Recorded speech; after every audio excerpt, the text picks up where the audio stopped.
अस्सलाम वालेकुम अजीज दोस्तों, कैसे हैं आप। उम्मीद है आप अल्लाह ताला के फजल करम से बिल्कुल सही सलामत और खुशहाल होंगे। आज की इस पुरजोश और शानदार वीडियो में हम आपका तहे दिल से स्वागत करते हैं। सबसे पहले आपसे यही गुजारिश करेंगे, अगर आप हमारे चैनल पे नए हैं या अभी तक आपने हमारे चैनल को सब्सक्राइब नहीं किया है तो बराह करम सबसे पहले आप हमारे चैनल को सब्सक्राइब कीजिए, हमारे वीडियोस को लाइक और शेयर करें, साथ ही बेल आइकन का बटन भी दबाएं जिससे हर नई नोटिफिकेशन सबसे पहले आप तक बराह रास्ता आप पहुंचेगी।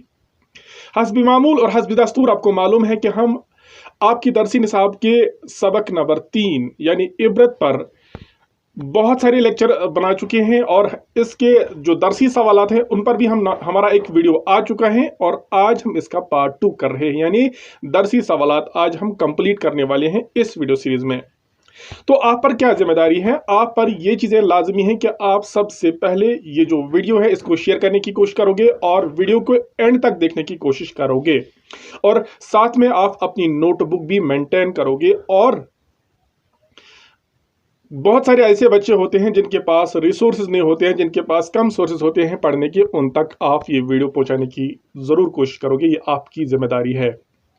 तो आज की इस शानदार वीडियो को हम शुरू करने जा रहे हैं कि अभी तक हमने इसके सवालात किए हैं। सवाल 1, 2, 3, सवाल नंबर 4, सवाल नंबर 5 और सवाल नंबर 6 हम कर चुके हैं। अभी यहाँ पर क्या है, आज हम बाकी सवालात करने वाले हैं। यहाँ लिखा है दर्ज झेल इक्तिबास पढ़कर सवालात के जवाबात लिखिए। यहाँ पर एक इक्तिबास है आपकी दरसी निसाब का, आपकी किताब का इक्तिबास है।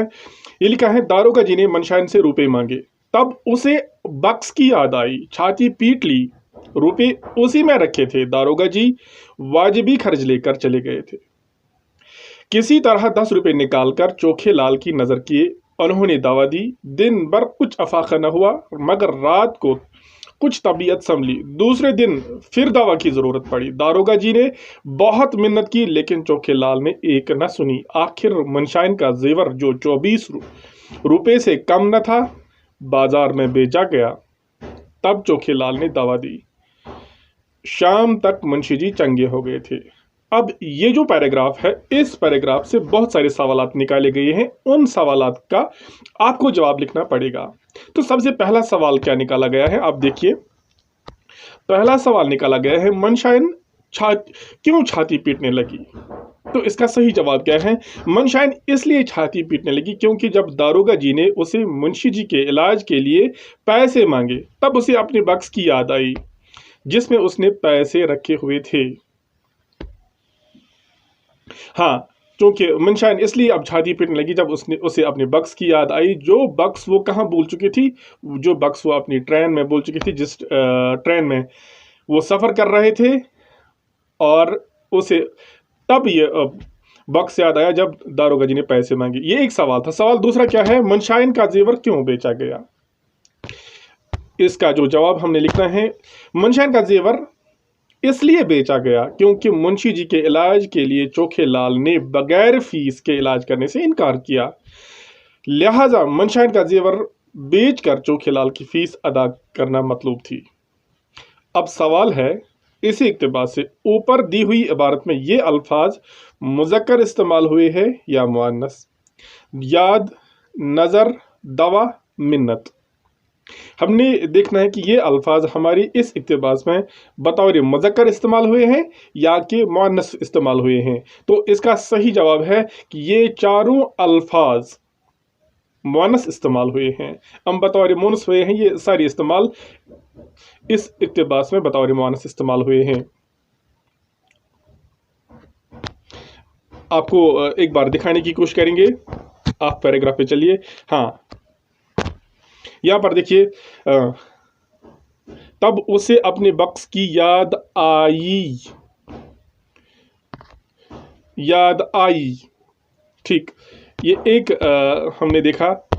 इसी तरह ये याद था, नज़र, इसी तरह दवा, इसी तरह मिन्नत, ये इसी तरह इस्तेमाल हुए हैं, लेकिन सारे के सारे इसमें बतौर मुअन्नस इस्तेमाल हुए हैं।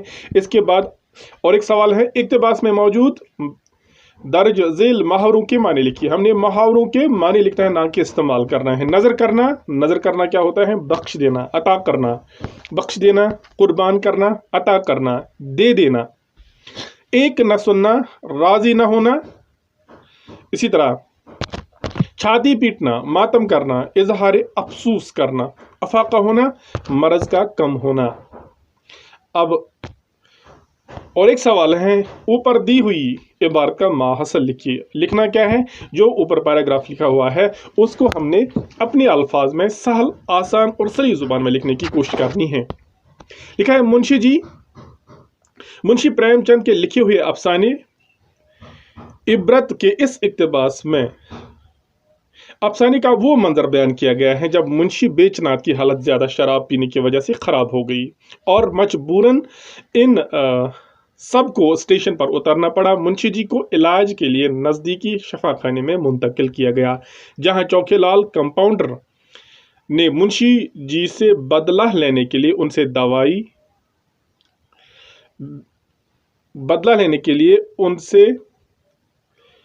दवाई के लिए 10 रुपए मांगे। जब दारोगा जी ने पैसे देने के लिए कहा तो जब दारोगा जी ने, यहाँ लिखना है मनशाइन से, जब दारोगा जी ने मनशाइन से, आप यहाँ याद रखिएगा, यहाँ है मनशाइन से पैसा देने के लिए कहा तो उसे अपना संदूक याद आया जो वो जल्दबाजी में रेल से उतारना भूल गई थी, जिसमें उन्होंने पैसे रखे थे। इसलिए वो छाती पीटने लगी। दारोगा जी ने अपने जेब से 10 रुपए अदा किए। दवा की वजह से मुंशी जी को कुछ आराम मिला, मगर दूसरे दिन दवा की फिर जरूरत पड़ी तो दारोगा जी ने बहुत मिन्नत की, लेकिन चोखेलाल ने एक न सुनी। इसलिए मजबूरन मनशाइन का जेवर बेचना पड़ा और 10 रुपए चोखेलाल को देने पड़े। दवाई से मुंशी जी शाम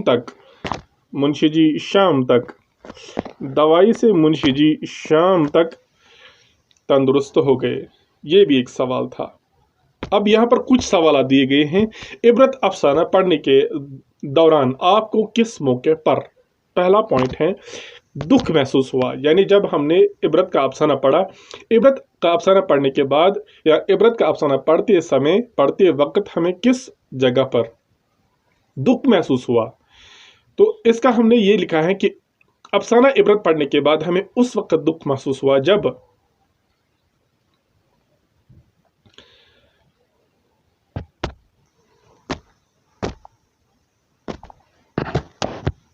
यह यहाँ पर अयोध्या में, जब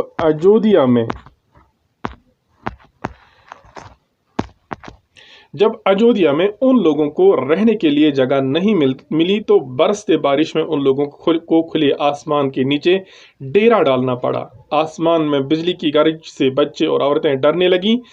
इन सब की हालत बहुत ही खराब थी। ये अफसाने का वो मौका है जहां दुख महसूस होता है।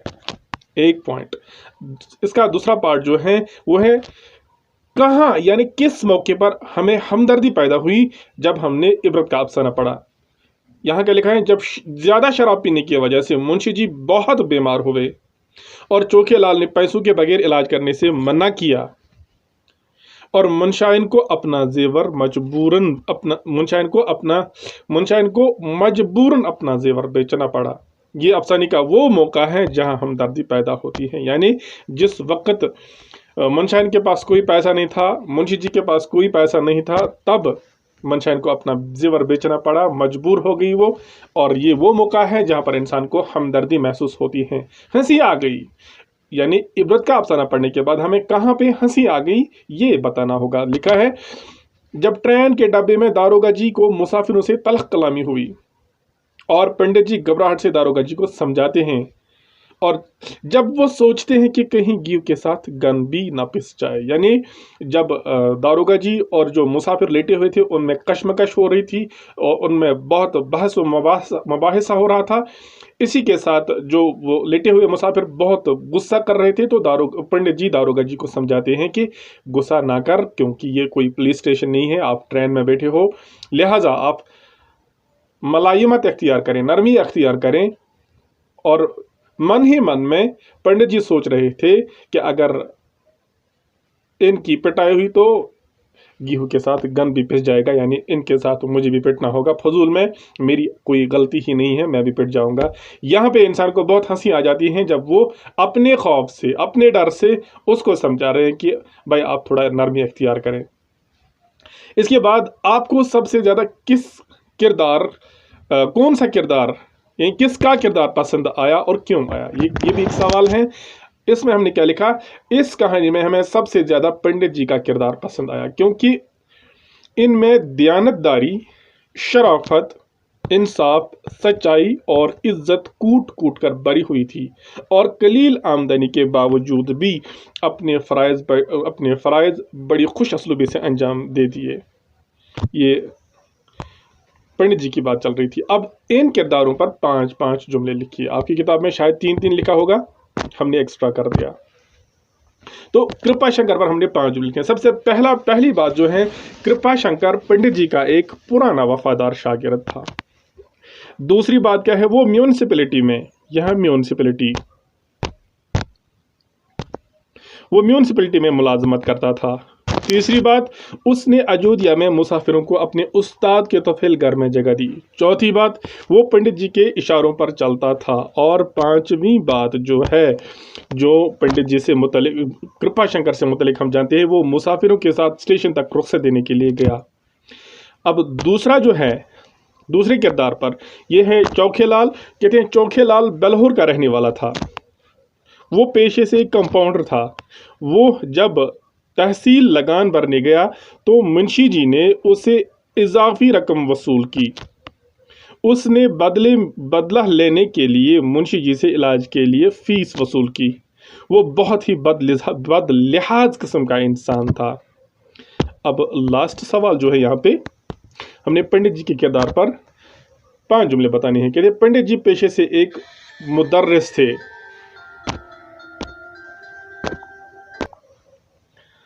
दूसरी बात, उनमें सच्चाई, ईमानदारी, शराफत, इंसाफ, इज्जत